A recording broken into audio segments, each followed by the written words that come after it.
Ithaca model 37, and I'm switching the shotgun tube over to the extended one. And I thought this was interesting because there's no videos out there, and what I discovered, first of all, for exploratory work, I used a grinder to cut out just a sample piece to see if it was a press-in or a threaded-in, and it appeared to be threaded-in. So what I did was I just grinded a flat side on here, on the top, and a flat side on the bottom, and then I kind of hammered this wrench into there, and then I actually got it to turn. And I was thinking of this method for revolvers, because I've only seen one video of a guy removing a revolver barrel, and it looked like he was just having a hell of a time. And you know, I understand most people will not want to grind a flat spot on their barrel, especially for old guns like this. I mean, this is Ithaca. From what I understand, it's a Browning design. It was used by law enforcement, most of the law enforcement in the country, from the 50s all the way up to the 90s before they switched over to the 870. It was used in the Vietnam War. The early models can slam fire, so this is a pretty special shotgun right here. And I'm switching the barrel, and on my grandpa's, he had a duck hunting gun. It's got a forward capacity, and I bought this gun parts kit.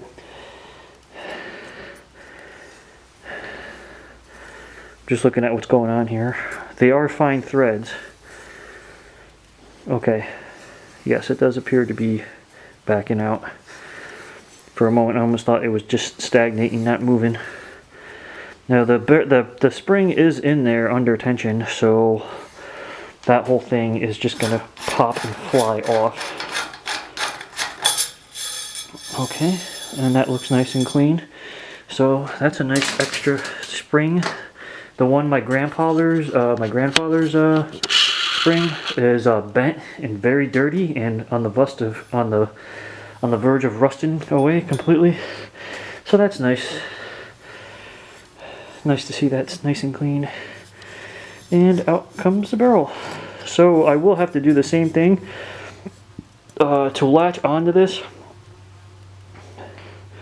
I'm really not sure.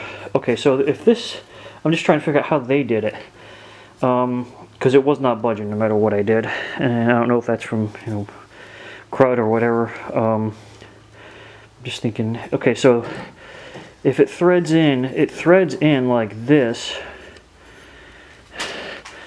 Okay, so it threads in like that. Does this go the same way? That threads in. Yeah. So unfortunately, the cap does thread the same way, because otherwise, if they were inverted, then that means you could maybe use a pair of vice grips on your cap, and then you might mess up your cap. But what do you want to mess up your cap? But you can't even do that. You can't even do that. It wouldn't even work. This is the only way I know. I don't know how else you would clamp onto that barrel. I know they make barrel vices, and I have barrel vices. But the only thing I could ever get a barrel vise to do is just spin in place. So barrel vices haven't really worked for me. And plus, you know, you're crushing the barrel or tube or whatever. This is okay. You make a little flat spot.